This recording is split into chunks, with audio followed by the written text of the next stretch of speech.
ஐயா சிவாய் நம்ம சொல்லுங்க. ஐயா நான் கேட்கறதுக்கு ஒரே ஒரு கேள்வி, எனக்கு சரியான பதில் சொல்லணும். சொல்லிடுவோம். அண்ணாமலைக்கு பதவி கொடுப்பாங்களா கொடுக்க மாட்டாங்களா? யாருக்கு அண்ணாமலைக்கு கொடுப்பாங்க? தமிழகத்துல பாஜக கால் ஊழணுமா இல்ல மறுபடியும் நோட்டாவுக்கு போகணுமா? அண்ணாமலைக்கு பதவி கொடுப்பாங்கன்னா அண்ணாமலை திமுகவுக்கு ஜாலரா அடிக்கணும். சிங் அடிச்சா கொடுப்பாங்க. நீ ஏன் திமுக எதுக்குற? நாங்கெல்லாம் திமுக கூட அணைச்சி போல. அண்ணன் ஸ்டாலின் தமிழிசை அது சொல்லலையா? எவ்வளவு அழகா திமுக கூட உறவாடுறாங்க. அவங்களுக்கு 2 மாநில கவர்னர் பதவி கொடுக்கலையா? இலக்கணேசன் சொல்லவே வேண்டாம், மேடைக்கு மேடை திமுக புகழ்ந்திருக்காரு. பழைய வீடியோல எடுத்து பாருங்க. அப்போ அவருக்கு கவர்னர் பதவி. நம்ம ஐயா சிபிஆர் சொல்லவே வேண்டாம்.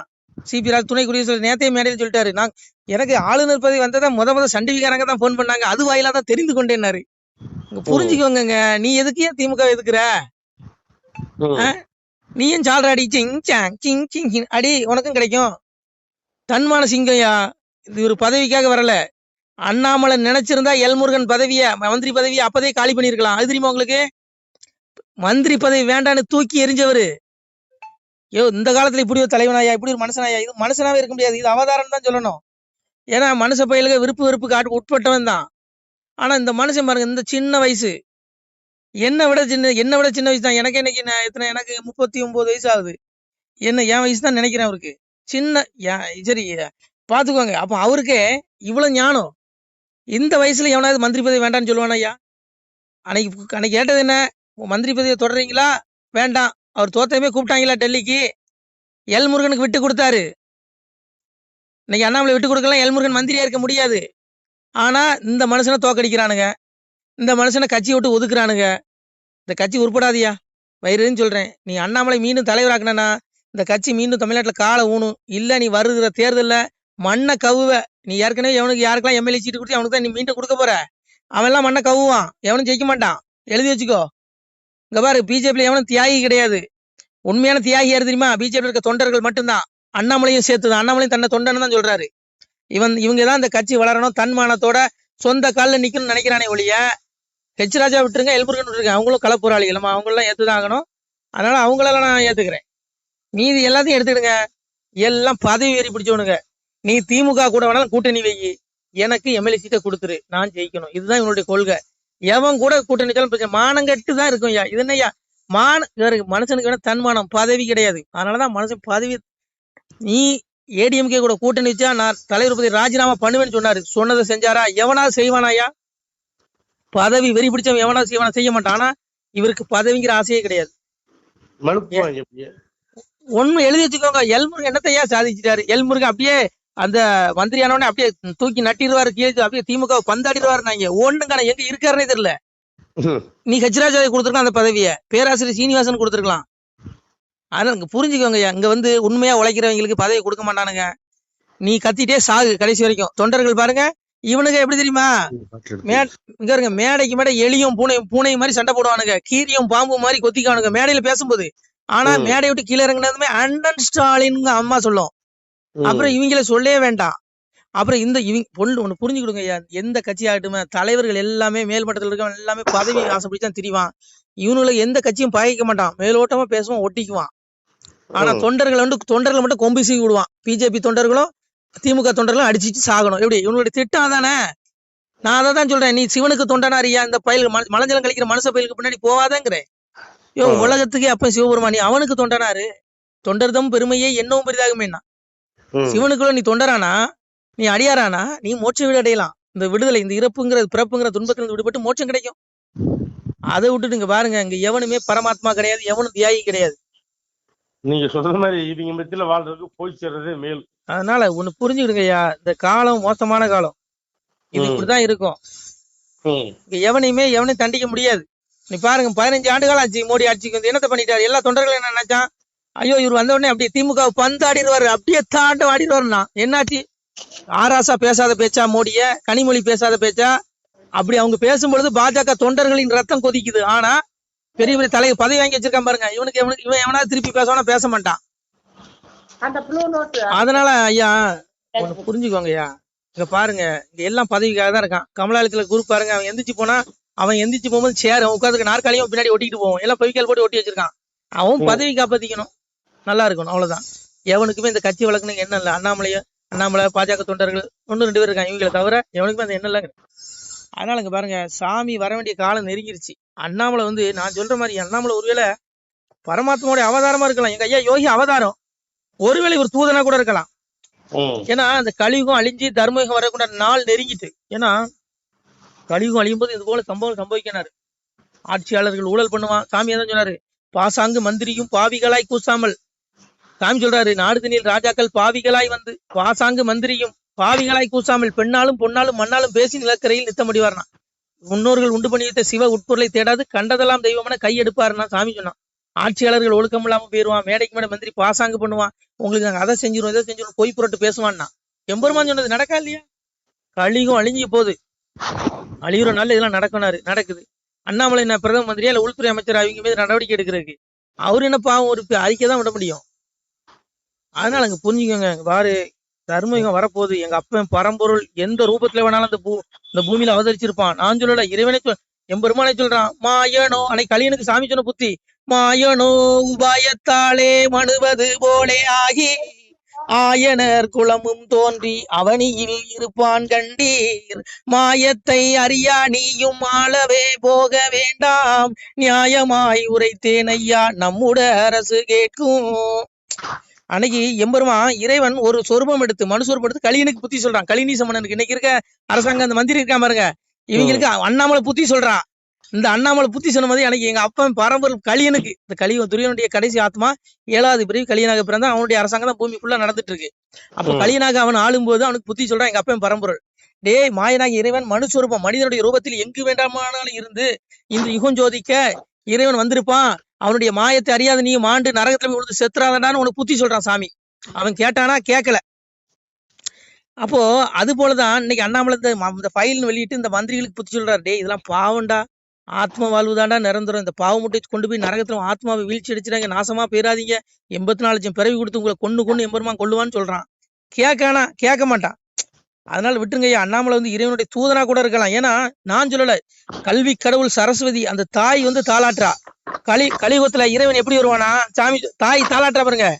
தார தர தர தாராரு தார தர தர தாராரு உலகம் 14 ஒரு கூடைக்குள் ஒரு சொல் மொழிக்கால வந்தவரு இலகு பிரகாச சுவடு கொண்டு இலங்கும் பதியாள பிறந்தவரு வம்பு கலியுக குளமறுக்க வைந்தர் பதியாள வந்தவரு அம்புக்கணை ஒன்றும் இல்லாமலே அறுக்க வந்தாரோ கலிதனையும் கூட படைகள் துணை இல்லாமலே குறும்பை அடக்க வந்தவரோ சாடத்தலையாரி ஒன்றில்லாமல் சதைக்க வந்தாரோ கலியுகத்தை வாழும் ஆயுதம் எடுக்காமலே வதைக்க வந்தாரோ கலியுகத்தை கோளு பேய்களை கிரகங்களை கொல்ல வரம்பற்ற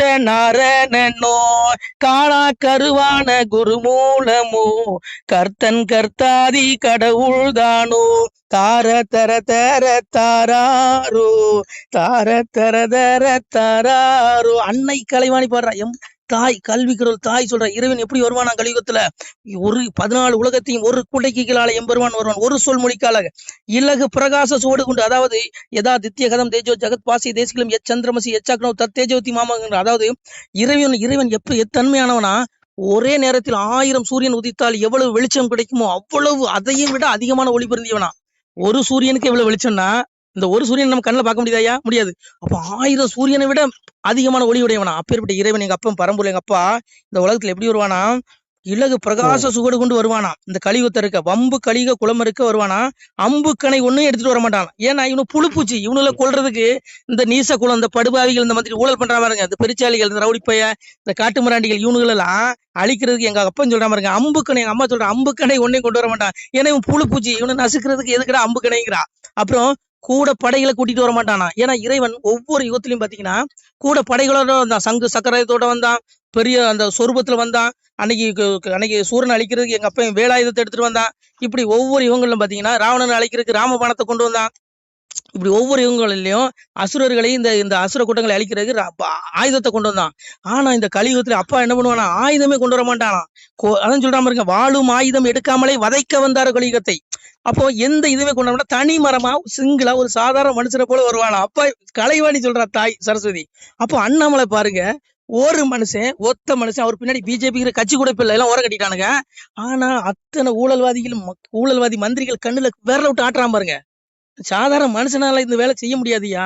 ஒரு பரபிரம்மம் அண்ணாமலை சாதாரண மனுஷனா இருந்தாலும் கூட எங்க அப்பன் பரமாத்மா, எங்க அப்பன் அவனுக்குள்ள இருந்து வேலை செய்யறான், அண்ணாமலைக்குள்ள இருந்து இந்த வேலை செய்யறான். இல்ல நம்ம எதுக்க முடியாதுயா, புரிஞ்சுக்கோங்க. சாதாரண ஆளு எதுனா எவன் காணாம போயிட்டான் திமுக எதிர்த்து.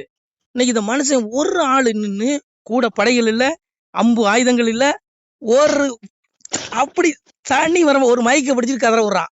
அப்போ அன்னைக்கு எங்க தாய் அன்னைக்கு கலியுகம் அழிகிற நாள்ல இந்த பாவிகளுடைய கொட்டத்தை ஆட்டத்தை அடக்கிறதுக்கு இறைவன் மனுச்சுரூபத்துல வருவான் அப்படின்னு கலைவாணி பாடுறா. ஆனா வரும்போது ஆயுதங்களை எடுத்துட்டு வர மாட்டான், கூட படைகளை கூட்டிட்டு வர மாட்டான். ஆனா இவனுங்களை அழிச்சிருவான்னு சொன்னான். நடக்கா இல்லையா? சாமி வந்துட்டாரா இல்லையா? அத்தனை பயில்கள் மட்டும் எத்தனை கோடி ஒண்ணா இருக்கட்டுடா, உன் தூக்கத்தை கெடுத்துட்டானா? நீ தூங்குறியா நிம்மதியா? இல்ல உன்னை தூங்க விட மாட்டான். அதுதான்டா சாமி. அததான் எங்க அப்பன் பரம்பரை சொன்னான்.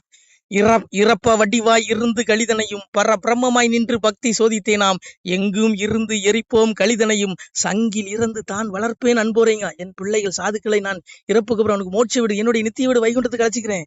ஆனா இந்த கலிநீச படுவாவிகளை மறைபொருளாக, கண்ணுக்கு புலப்படாத மறைபொருளாக இருந்து இவனுடைய நாள் முடிஞ்சதும் எவனை அனுப்பி அவனை கூப்பிட்டு நடு கேட்கிறேன், நரகத்துல தள்ளி ஆக்கினை தண்டனை கொடுத்த பிறகு இறப்புக்குரிய மண்ணுலகளை 84 லட்சம் பிறவி கொடுத்து இவனை கொன்னு எடுக்கிறேங்க. இவனுங்களா இன்னும் 1000 கோடி 50,000 கோடி வச்சுட்டு போடா, எவ்வளவு நாள்டா உனக்கு? 100 வருஷம் வாழ்ந்துருவா, அவ்வளவுதான். அப்பா கூடுவான், அழைப்பு வரும் அங்க இருந்து. புரியுதா உங்களுக்கு? அதனால பாருங்க, அப்பா அப்படி இல்லது ஒரு பயிலும் தப்ப முடியாது. தேடிக்க அப்பாவ தேடுனா உனக்கு முக்தி. அதனால அங்க பாருங்க, அந்த கலியுகம் இப்படிதான் அழியும். நான் சொல்லல, அப்பா சொல்றான் பாருங்க, அண்ட பகீரண்டம் வெள்ள ஒரு ஆயுதம் வந்திருக்குதடா, அண்ட பகீரண்டம் வெள்ள ஆயுதம் வெடித்ததுண்டால் துண்டு துண்டாய் போய் விடுவீர், துணை உண்டோ உங்களுக்கு?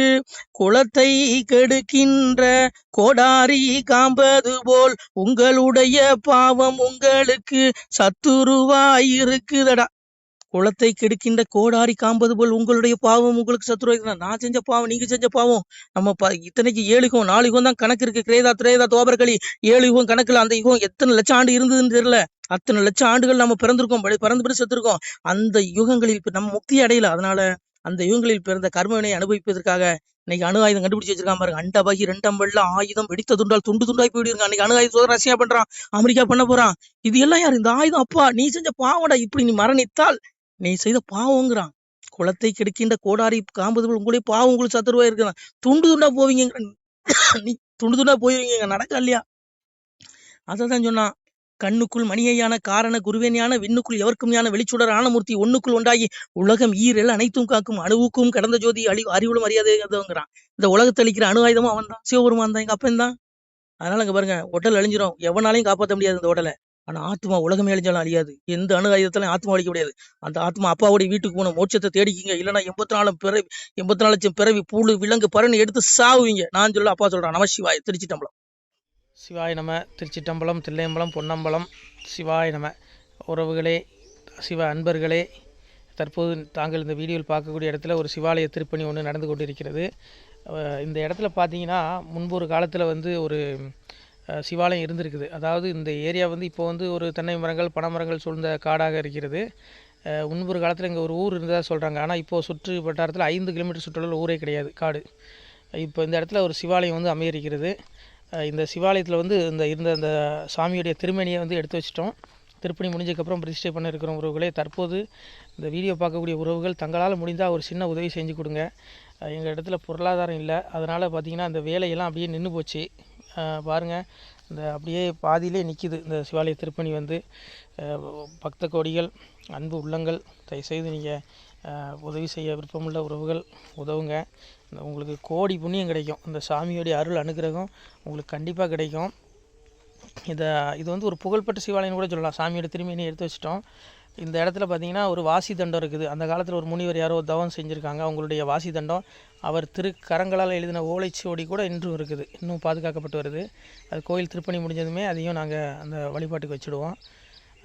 இந்த சிவாலய திருப்பணி வந்து சாமி திருநாமம் வந்து முக்தீஸ்வரர் அப்படிங்கிற திருநாமத்தில் வழங்குறாரு. நெல்லை மாவட்டம் நாங்குநேரி தாலுகாவில் இந்த சிவாலயம் அமைய இருக்கிறது. உறவுகளே, இந்த வீடியோ பார்க்கக்கூடியவங்க ஒரு 2 பேருக்காவது கொஞ்சம் ஷேர் பண்ணுங்கள். இந்த வீடியோ பார்க்கக்கூடிய யாராவது ஒரு சின்ன உதவி செஞ்சால் இந்த ஆலய திருப்பணி வந்து கண்டிப்பாக நாங்கள் வெற்றிகரமாக முடிச்சுடுவோம்.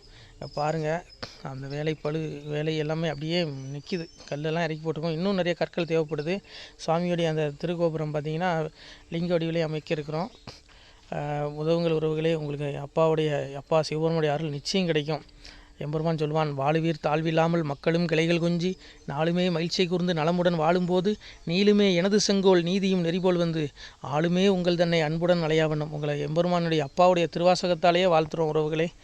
ஆணுடன் பெண்ணும் பெற்று அதிகமாய் செல்வமாகி தானுடன் நினைவுமுற்று தர்மமும் நெறியும் கற்று வேணும் நீள் காலமெல்லாம் வெள்ளியர் உடனே வாழ்ந்து போனுதல் கமலநாதன் பொற்பதம் பெற்று வாழ்வீர்.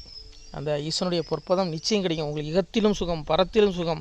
உங்களுடைய கர்ம வினைகள் மன்னிக்கப்பட்டு உங்களுக்கு நிச்சயம் மோட்ச வீடு கிடைக்கும். இகத்தில் பூரண ஆயுளுடன் நோய் நொடி இல்லாமல் வாழ்ந்து நீங்கள் பரவாழ்வும் பெறுவீர்கள் உறவுகளே. மக்களே, நீங்கள் எல்லாம் வாழ்பொன்னம் பதியிற் சென்று முக்கியமான யுகநில மதிலே தன்னால் கக்கிய பொன்கள் ஸ்வர்ணம் கைமணம் குளிர அன்னம் பொக்கிஷம் நிறைய வைத்து புகழ உண்டு இனிதாய் வாழ்வீர். இந்த இகவாழ்வும் பரவாழ்வும் உங்களுக்கு சுகப்பட அப்பன் ஈசனர்களால் வாழ்த்துகிறோம். இந்த திருப்பணிக்கு உதவி செய்ய ஒரு ஜிபே எண் சொல்கிறோம். இந்த எண்ணில் நீங்கள் உதவலாம். நீங்கள் இந்த எண்ணிலே நீங்கள் தொடர்பு கொள்ளலாம். ஜிபே, ஃபோன்பே, வாட்ஸ்அப் எல்லாம் இந்த நம்பர் தான். 93 85 44 31 06 93 85 44 31 06. இந்த எண்ணில் நீங்கள் உதவலாம், தொடர்பும் கொள்ளலாம். வாட்ஸ்அப்பும் இந்த எண்ணு தான், ஜிபே இந்த எண்ணு தான் உறவுகளே. முடிந்த அளவுக்கு 2 பேருக்காக ஷேர் பண்ணுங்கள். இந்த வீடியோ பார்க்கக்கூடிய யாராவது ஒருத்தர் சின்ன உதவி, நீங்கள் வந்து பெரிய அளவில் செய்யணும் கூட, நீங்கள் ₹1 நீங்கள் தந்தாலும் மனசார வேண்டி ஏற்றுக்கிறோம் உறவுகளே. உதவுங்கள். முடிஞ்ச அளவுக்கு ஷேர் பண்ணுங்கள். நன்றி. சிவாய நம. திருச்சிட்டம்பலம், தில்லையம்பலம், பொன்னம்பலம். உறவுகளே, நம்ம இந்த இடத்துல வாழ்ந்து மறைந்த ஒரு சித்த மகாபுருஷர் பயன்படுத்திய பல 100 ஆண்டுகளுக்கு முன்பு உள்ள வாசி தண்டம் ஒரு சித்த மகாபுருஷர் பயன்படுத்தியது.